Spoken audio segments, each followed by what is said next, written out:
Here's the thing about buildings. Even with the best design and planning, they almost never perform as intended. The gap is real and it's addressable. Every episode, we get into the building science with the people closing it. This is Building Performance Unlocked. Well, hello, everyone. Welcome to the Building Performance Unlocked podcast from AeroSeal. This is our second episode. I'm Bill Shadid, and I'll be the host and moderator for the series. We're really glad you're here today. If you watched or listened to our first episode, welcome back. And we hope that all of you view or listen to our future episodes as well. Today's episode is titled Code is the Floor, Not the Ceiling. We're going to talk about why building to code is good, but likely doesn't lead to the best homes, and how building science actually supports building above code. I'd like to welcome our guest speaker today, Gord Cooke from Construction Instruction. Gord is a widely respected building science educator with decades of experience. I've had the opportunity to work with Gord on many occasions and always enjoy our conversations. Gord, why don't you give a brief overview of your background for our audience? Thanks, Bill, and I always enjoy speaking with you as well. So I've realized as the calendar turned this year, I'm in my 40th year in the building industry. As a young engineer, I was designing and building something they called a heat recovery ventilator back in 1984, and not too many of your listeners would have known what that was.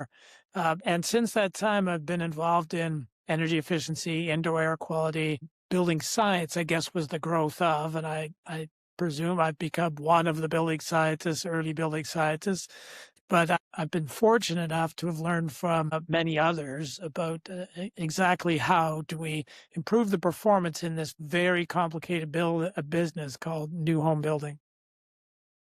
Great. Well, thanks, Gord. So with that, we'll go ahead and get started. So first question today, Gord, you teach this for a living. When we say code is the floor, not the ceiling, what does that really mean to you? And where does that framing land hardest with the builders that you train? It's a really good question because you have to be proud of the building codes we have now. It's important to have a floor because you don't want to fall through. So a floor is great. And the first building codes started in the early 1900s in both U.S. and let's say in North America. And they were really health and safety codes to make sure people didn't die, to make sure the house didn't fall down or burn down. So that was really the base for the code. And over the years, we've added electrical safety, plumbing safety, water safety, air quality measures, and more recently in the last 15, well, let's say 20, 25 years, energy efficiency requirements, but always from the perspective of the minimum. That is, what are the expectations, minimum expectations of today's home buyers? Let's satisfy at least those. And then why wouldn't we encourage, in fact, people to go further than that, builders to go further than that? And that's important, just even if you look at the history of the International Energy Conservation Code. It's this constant movement up the ladder, if you will. The floor is being raised. So whatever becomes standard in the industry then can become the floor. And then we strive to do a little bit better. There's always improvements in houses. Anybody who's built their own house, the minute you finish the house and move in, you go, oh, I should have. What if I did this? That's true of space. That's true of design. It's also true of energy performance. So that's where I would say we start. Building codes are an excellent starting point, and then it should be a really good basis of where we go from there to constantly think about improving the performance of the house on any number of metrics. Cool. So let me ask you to pick one area first. Around this question, where do you see the biggest gap right now between what the building code requires and what the building science actually supports? Again, fascinating question. I'll stay in my lane. That is, I'm not a structural person. I'm not a design person. So in our lane, in terms of the science, I would say the building code process now is, in fact, pretty good science-based. We do look at code officials, and those who are writing code proposals are looking at what we would call the unintended consequences. What if I installed one piece of equipment in one part of the building that impacted something else? And the early days of that are a good example. We started thinking about adding insulation and not understanding the relationship between insulation and air leakage. And the classic example is, as you add insulation to the attic, that actually makes let's say, the outside of the attic, that is the top side of the attic, even colder than it used to be. And that makes that attic more prone to condensation issues. And if I have warm, moist air from the house leaking into an attic that's getting ever colder and colder, then I have more and more condensation issues. So years ago, depending on what jurisdiction you're in about 1990 said, oops, I can't insulate until I first make a building assembly airtight. So that's a good example of how we've progressed. Right now, I would still say there is a bit of a misunderstanding about the interaction of ventilation and air tightness. That is, there's this presumption still written in code that ventilation or air quality is somehow tied to air tightness. And that's not the case. That is, we used to get our ventilation by opening windows, and our code still does require windows, operable windows. But there's this misunderstanding still that if I make a house tight, somehow that's going to make the air quality worse. And nothing could be further from the truth. And what we need to do is separate out the need for the building enclosure to be airtight, but for the building to be ventilated. And we get our ventilation from windows or from mechanical devices, not through electrical outlets and so on. So in my world, that's still a gap. The code tries to cover it. It's an educational gap, is the way I might say it. Yeah, Gord, I maybe just drill down on that just a teeny bit further. We hear it a lot in our industry where people say, but wait a second, doesn't the house need to breathe? Don't we want to allow a certain amount of leakage so that the house can breathe? What do you say to that when you're having that conversation about ventilation versus air tightness? What I say is, I'm sorry that in 40 years of education, I haven't been able to get that across to you. But here's really the answer. When we say a wall has to breathe, what we're really thinking is the wall needs to dry. If moisture gets in, need to let it out. One, don't let moisture get into wall assemblies. And if it does get in, let it out. And that's become ever more important because as we add more insulation, the ability of materials to get dry goes down. That is, heat flow in through building enclosures is, from a building science perspective, is a good thing. Warm equals dry. When I've stopped the heat flow by adding insulation, and I'm not advocating going back to no insulation, but understanding that every time I add insulation, I've made a surface within that wall assembly colder, whether that's summer or winter. And that colder surface is more prone to wetting and has less drying potential. So when we say a wall has to breathe, what we really want to do is say that wall needs to dry. How much does it need to dry? Well, it depends on how much water's inside that wall. So make sure your walls are incredibly watertight, liquid watertight, good flashing details, good water-resistant barriers, and then make sure that no warm, moist air is moving into those wall assemblies. So the less air, warm, moist air that moves into the assembly, the less it needs to dry out. So let's change our wording from breathable to dryable.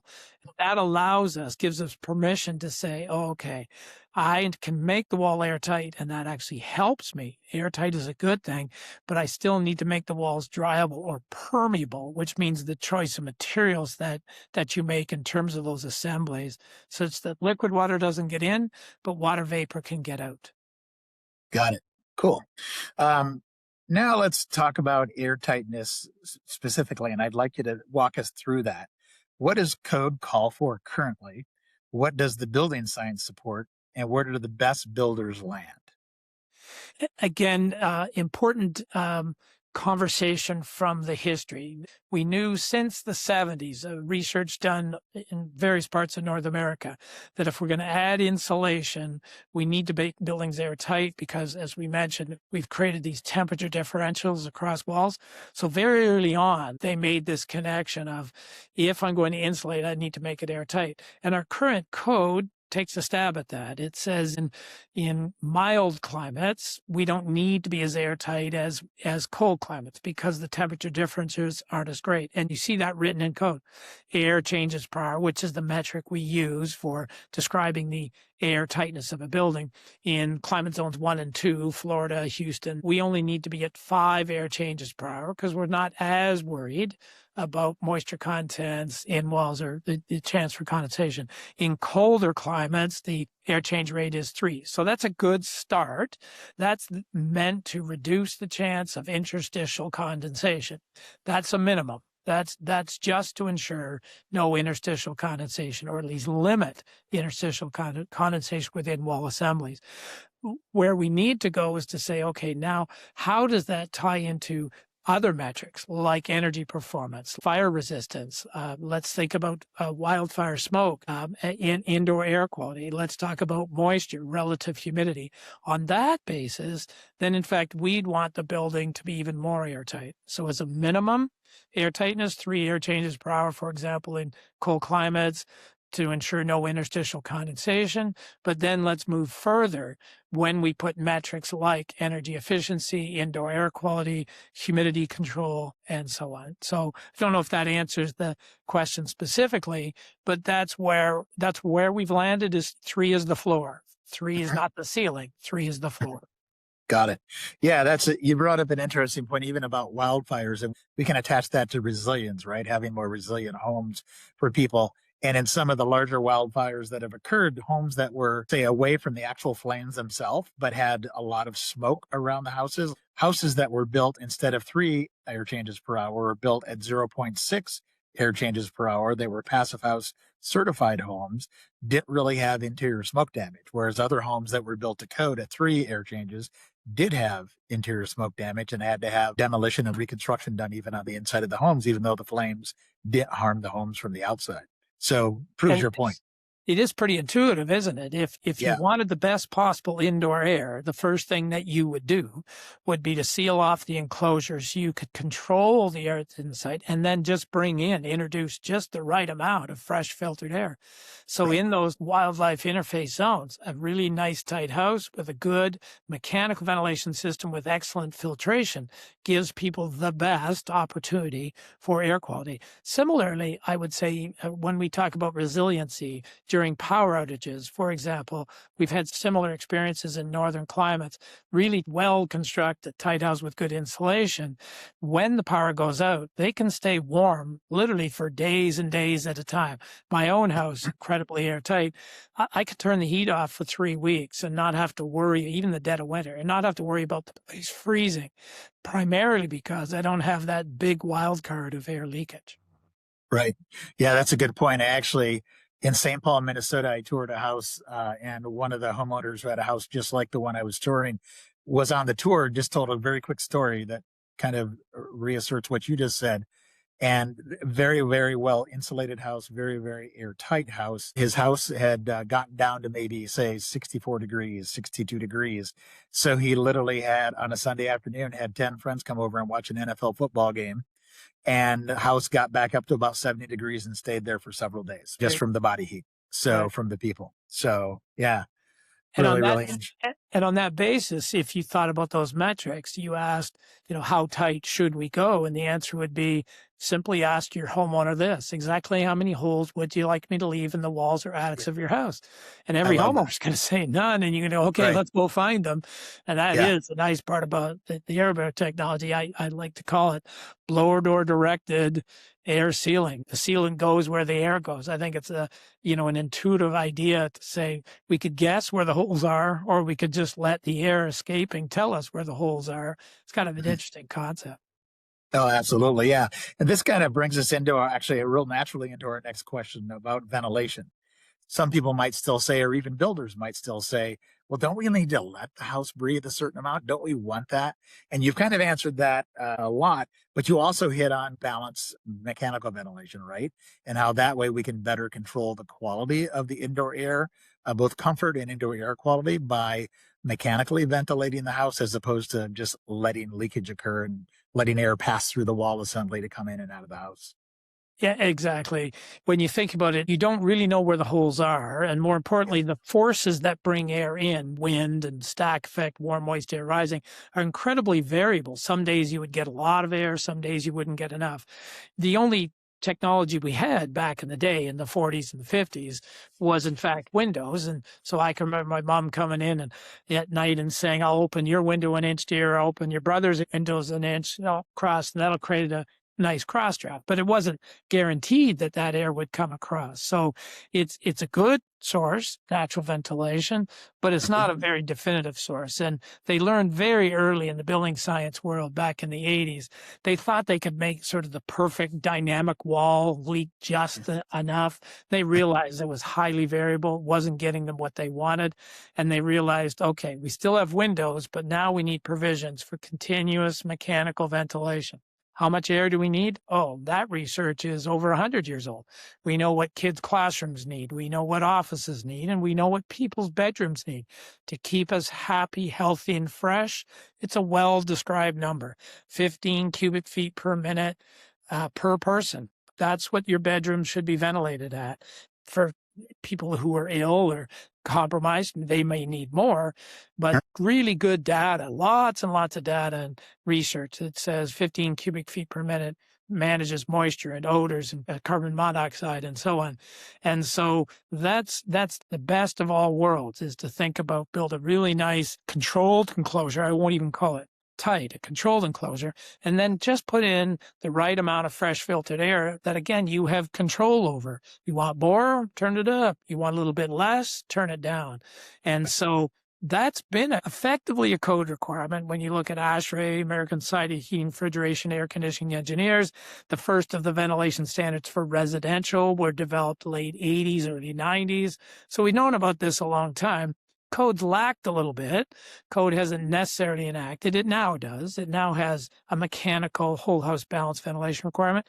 But oddly, in the IRC, it still links it to air tightness. It still says, well, if you're under 5, you need it. If you're over 5, you don't. So that's still one of those gaps in code. But the good news is most people are under 5.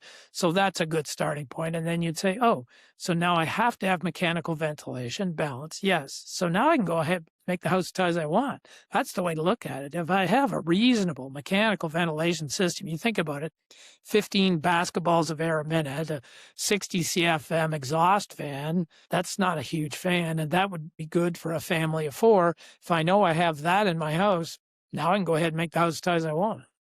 Yep, exactly. Yeah, and I think we've been hitting on this, but from a ventilation standpoint, where is code behind? Say maybe in addition to that kind of above 5 air changes or below air changes number that you mentioned, and what does doing it right really look like in a real good home? Right. To me, and I simply ask homeowners this, I say, well, how do you feel about the air in your home? Well, I just don't know if it's any good. And I say, well, where do you create the most stale, stinky air? Well, bathrooms and kitchens, right? So you'd like to take air from the bathrooms and kitchens, and where would you like the fresh air to be? They say, well, everywhere, right? But where do you spend most of your time? Well, I guess 8 hours in the bedrooms of the family, right? So take stale, stinky air from bathrooms and kitchens and deliver fresh air to bedrooms and family rooms and the places where you gather. We don't need ventilation in closets necessarily. We need ventilation where the people are. And when you think about that, that's 2 sets of fans. One sucks air out and one brings fresh air in and distributes it throughout the house. So the ideal scenario, exhaust from bathroom kitchens, fresh air to other rooms. You might say, well, I already have ductwork, forced air ductwork going to those other rooms. Could I just use that to distribute the fresh air? Exactly. Put the fresh air into the furnace return, for example, or the air handler return, and let it deliver the fresh air around the house. But if you were asthmatic, for example, you say, no, I want that fresh air right into my bedroom. Sure. What we would call a fully ducted, balanced ventilation system with heat recovery or energy recovery. And there's some great brand names out there that have wonderful appliances that do this. The Brones, the Newtones, the Panasonics of the world are just doing an excellent job of creating balanced heat recovery or energy recovery ventilation systems. Cool. Let's go talk about builders a bit now. When builders skip that gap between where building code is and what we know to be building science, what shows up later in comfort, in callbacks, in durability, and then also in homeowner trust and even dollar expense? I do want to speak to, and maybe it's self-selected, builders we meet, they're coming to training sessions, self-selected, they're not skipping. If they are missing, it's because they just don't know. It's a lack of education. I meet thousands and thousands of builders a year, and frankly, I've really never met one that I would say is trying to skimp or save. They just don't know what they don't know is what I would say. So I do want to add that comment. They're all professionals. They want to do the right thing. The challenge is if they happen to make a mistake, then we do end up with these unintended consequences. In the Southeast, for example, we're seeing a lot of humidity problems in the summer, buildings that are not as tight as they could or should be. And now you're trying to manage the latent load, moisture load associated with unwanted air leakage. And that's relatively, somebody's going to say, well, that load's always been there. True, it's always been there, but relative to the size of air conditioners that we used to install giant air conditioners because we had terrible windows and terrible insulation. Now you've taken advantage of better installation and so on, and you get to reduce the size of your air conditioner, which is great. But the latent percentage, the amount of latent load is now changed. And that air conditioner, the standard air conditioner from, again, all those great brand names, isn't well suited to suck out the moisture out of that air. And that's why energy recovery ventilation is a better choice, for example. So that's one of the misses. The air leakage itself, remember I said that warm, moist air leaking into cold cavities. Oops, that's a big issue.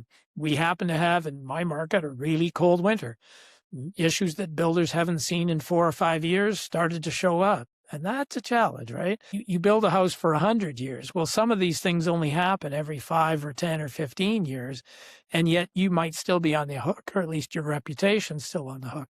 So air leakage causing warm, moist air to condense in cold cavities.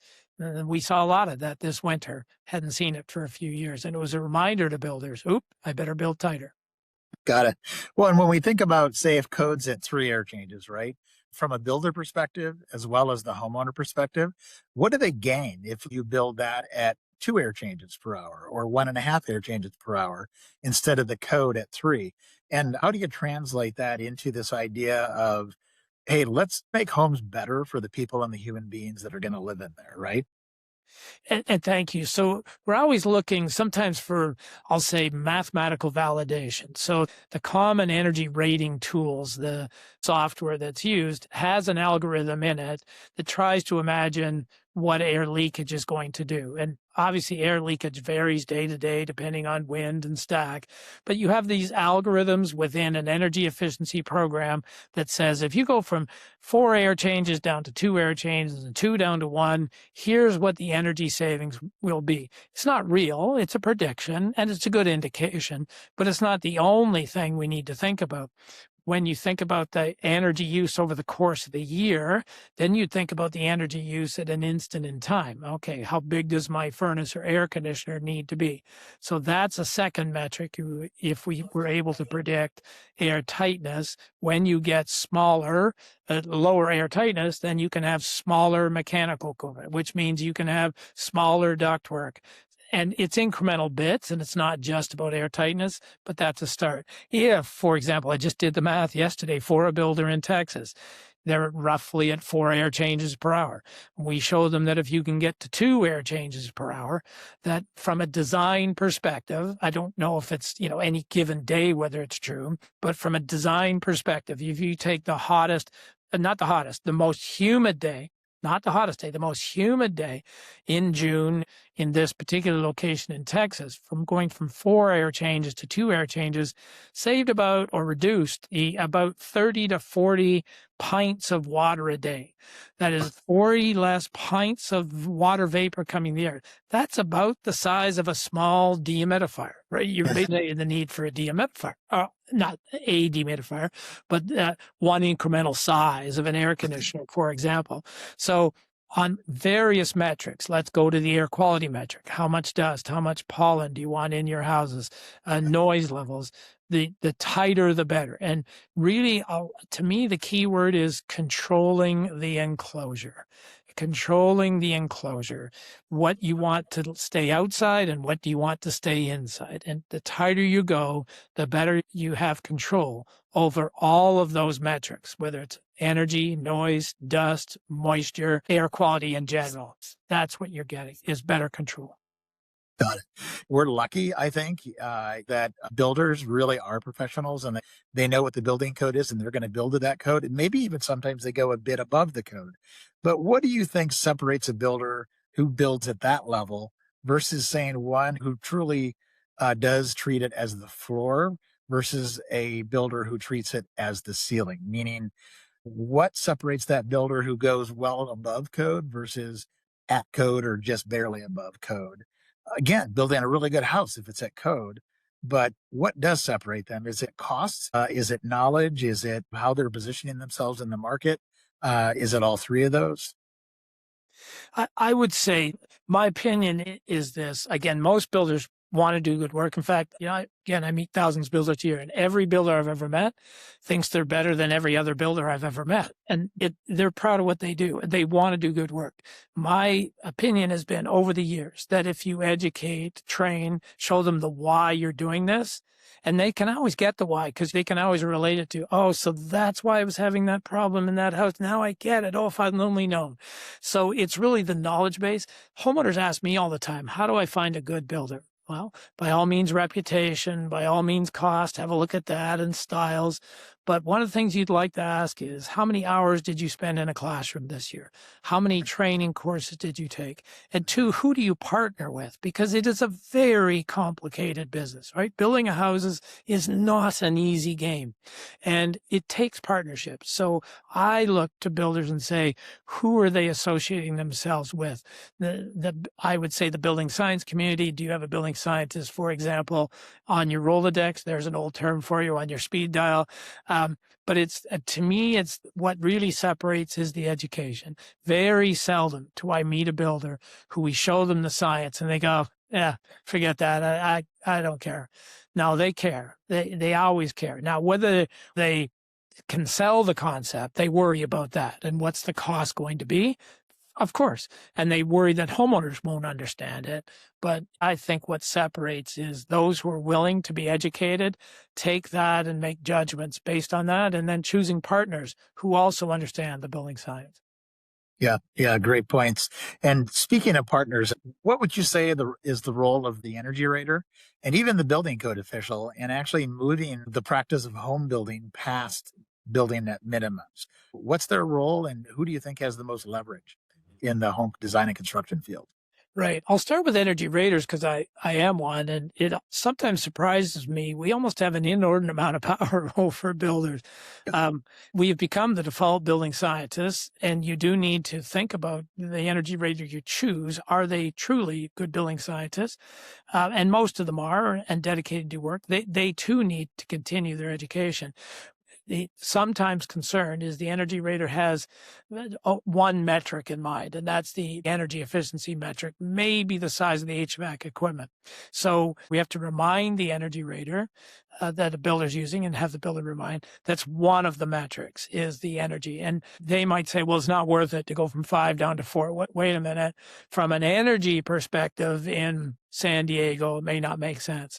But from an air quality, pollen, and moisture, it may make sense. So making sure the energy rater is saying, this is a tool. I love, there's an a wonderful building scientist by the name of Michael Blasnick who used the phrase, maybe on a podcast I shouldn't use it, but I'll give a shout out to him. Michael Blasnick likes to say, all energy models are bad, but some are useful. It's a tool that we can use. And taking that as a grain of salt, it's one of the pieces of information that we need to know. The second piece you asked was building officials.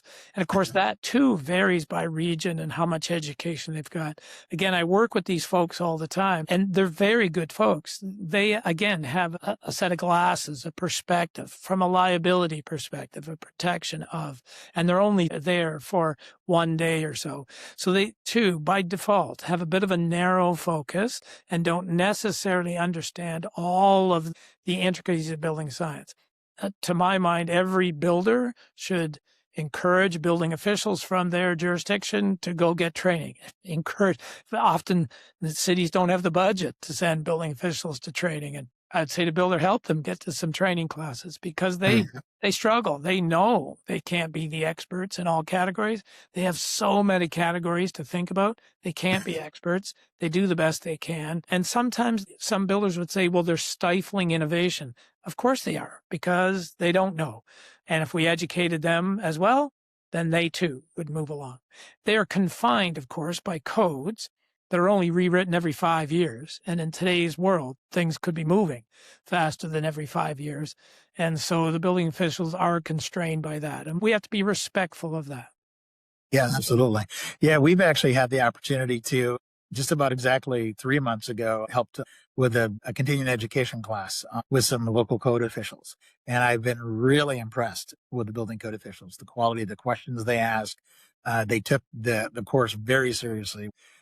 Let's pivot away maybe from builders and raters and talk a different topic and relating to those, which is, what's the biggest piece of building science that you wish more builders and code officials understood better?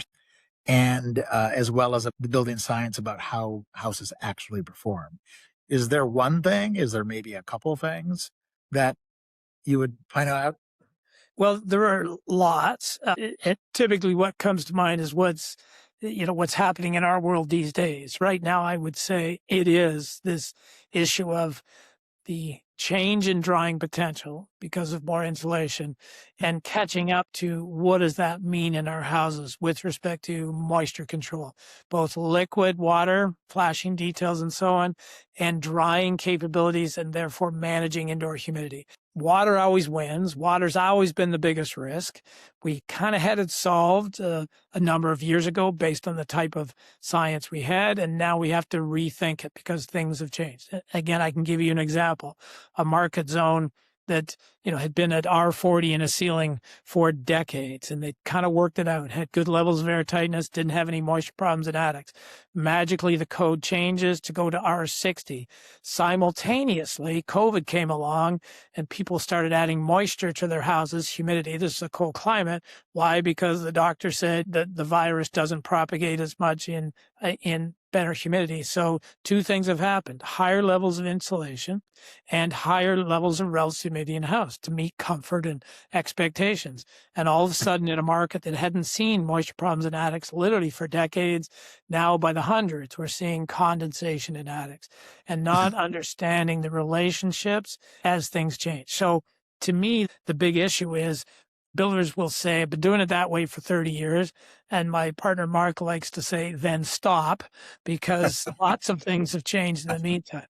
And for the building code and the building science world to understand the integration, or I'll put it another way, for the builders to understand that the building science world is about looking at all the changes that have taken place, which seem like unconnected changes, ultimately leading to a problem, and recognizing that what we always called in Canada, house as a system. There was a couple of great Canadian building scientists who coined that phrase decades ago, that everything impacts everything else.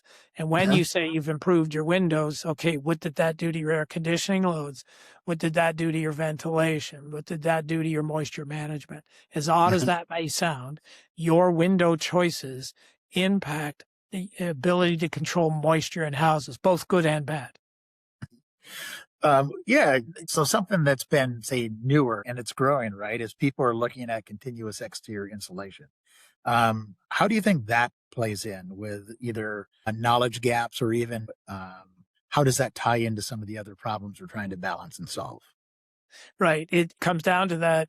Basically, in northern climates, went from 2x4 to 2x6 walls in about 1980 and has stayed pretty much there.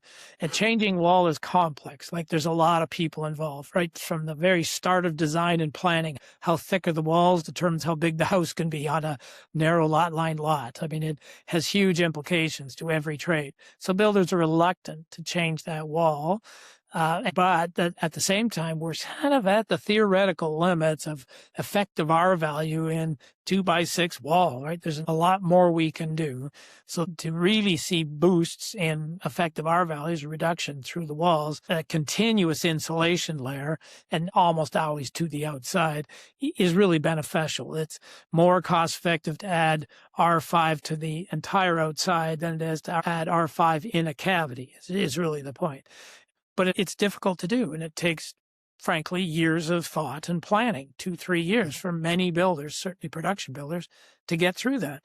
And it's a great example of learn about it, think about it, try it, work with partners to make sure it's done correctly, work with your trades and your supply base to say, okay, we're taking this direction over the next 3 years because it's an incremental change. What's nice is when you make that change, then you would say, okay, let's make it for the next 40 years. That is, we went from 2x4 to 2x6 and it lasted us 40 years. Let's find the next wall that'll last another 40 years. And actually, that's quite possible. Yeah, cool. If you were writing the residential building code for 2030, what would you change first? And what would you leave for the market to solve? Again, I'll be really clear in my own little world. I'm sure that anybody listening, any builder will say they should change phrase 933 or whatever it happens to be. Right. In my little world, it would be nice to clean up this interaction between air tightness and ventilation, basically disconnect the two. Even the energy models right now connect the two. That is, you make a house tighter and you don't see the improvement. Why? Because it assumes you have to ventilate more because you made the house tighter. That's a silly concept. You put in an ERV, and if energy rater models an ERV, they will say to the builder, oh, it doesn't get you any points. Right. Because the model assumes that when you put in a balanced ventilation system, the amount of ventilation changes. These are odd concepts and really should be changed to reflect the real world. Houses need to be ventilated to an X amount, 15 CFM per person, regardless of how tight the building is. And the building needs to be tight, regardless how much ventilation you're putting in. So that's a little personal, bugaboo from my perspective is let's clean that up in future codes to disconnect the idea that somehow air leakage is tied to the need for ventilation. Yeah, no, it makes total sense. For builders who want to step up and not treat the code as the ceiling, but rather treat it as the floor, but maybe they feel stuck in code minimum production work, what's the first thing that you think they should change on their next project? Well, I think I alluded to, it's not exactly the answer maybe you're looking for, but that first, take some training, more and more training. Commit yourself to, well, we would say 2 days. That's self-serving construction instruction. And bring your trades, involve your trades, not just you, but you and your trades. We would go so far as to say, the term is integrated design process. Before you start that construction, let's look at what we have been doing, look at the possibilities, and take a building science approach. And by all means, a cost approach too, but do an integrated design. What if I change my windows? What would that do to my AC? If I change my AC, what would that do to the size of ductwork? Could that change my floor joist assemblies, for example, my framing? Those kinds of decisions. And when you start to think about that, you go, in order to do that, hard for me to do that alone, I would need my trade contractors, my suppliers, and a building scientist, an energy remodeler, and my procurement folks, and maybe even my sales and marketing folks all in a room. And I would just encourage builders to take, maybe not on their next project, but as they think about next year and so on, what does my 2027 house look like? Or maybe better, what does my 2030 house look like? My early days as an engineer, I was in the car industry of General Motors.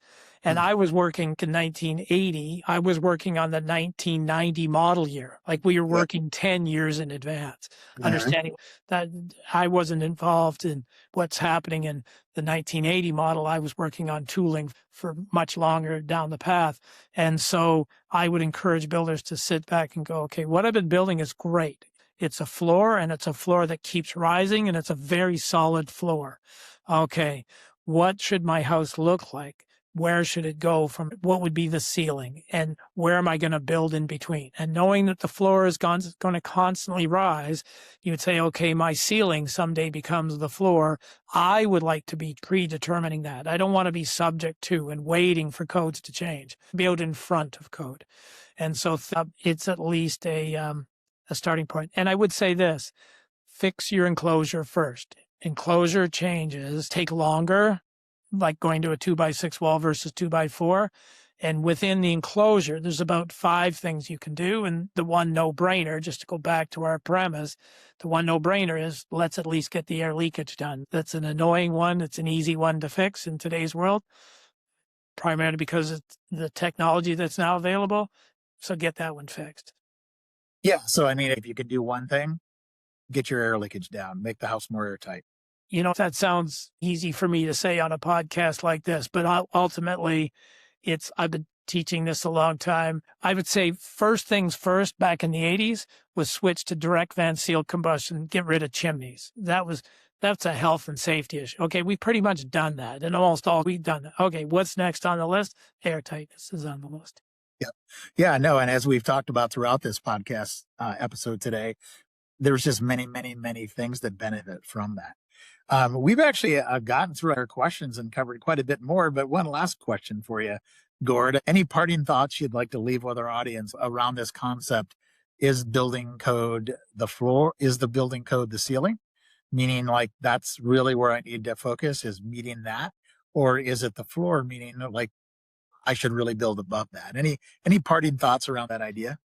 I would say, I would say enthusiastic. I just get so enthusiastic about the building industry. First thing I would say is embrace the floor. Understand, boy, the floor is a great backstop. What a great spot. I don't need to obsess over it. I do it, but it's a really good jumping off spot to say, well, if the code is saying 3 is my minimum, then I wonder what the opportunities are to go better. I wonder what the opportunities are if I improved my solar heat gain coefficients. Geez, there must be a better piece forward. So you embrace the floor, use it as a really good, safe launching pad to get you to that next level.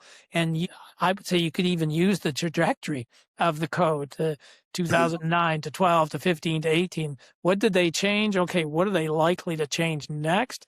That becomes a really good conversation. And, I would say voluntary programs like Energy Star, like Zero Energy Ready, now called Efficient New Home Program, they too give you a really good understanding of A, where code's going to go, and B, where the ceiling should be for your houses. So that's what I would say. Embrace the floor, but immediately launch yourself off of it and understand that there's better things to do.